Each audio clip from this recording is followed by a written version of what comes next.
मराठी जनतेच्या रेट्यामुळे हिंदी भाषेचा GR रद्द केल्याचं राज ठाकरे यांनी म्हटलेलं आहे। तर हिंदी भाषेसाठी सरकारवर कुणाचा दबाव होता असा सवालही राज ठाकरेंनी उपस्थित केला आहे।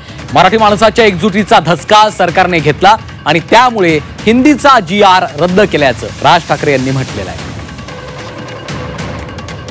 राज ठाकरे यांनी आपल्या पोस्टमध्ये नेमकं काय म्हटलेलं आहे पाहूया।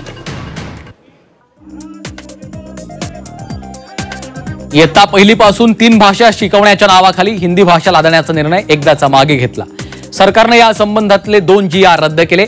याला उशिरा आलेलं शहाणपण म्हणता येणार नाही, कारण ही सक्ती फक्त आणि फक्त मराठी जनतेच्या रेट्यामुळे मागे घेतली गेली।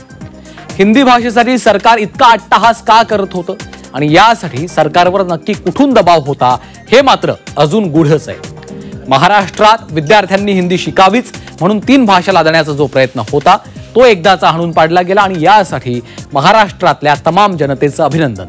अजून एक गोष्ट, सरकारने पुन्हा एकदा नवीन समिती नेमली आहे। मी स्वच्छ शब्दात सांगतोय, समितीचा अहवाल येऊ दे किंवा नको येऊ दे, परंतु हे असले प्रकार परत खपवून घेतले जाणार नाहीत म्हणजे नाहीत। ही गोष्ट सरकारने कायमची त्यांच्या मनामध्ये कोरून ठेवावी।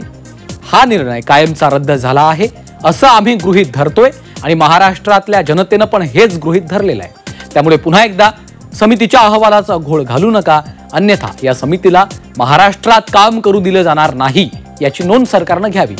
असो, पण भाषेसाठी मराठी माणसं एकवटताना दिसली, हा आनंद आहे।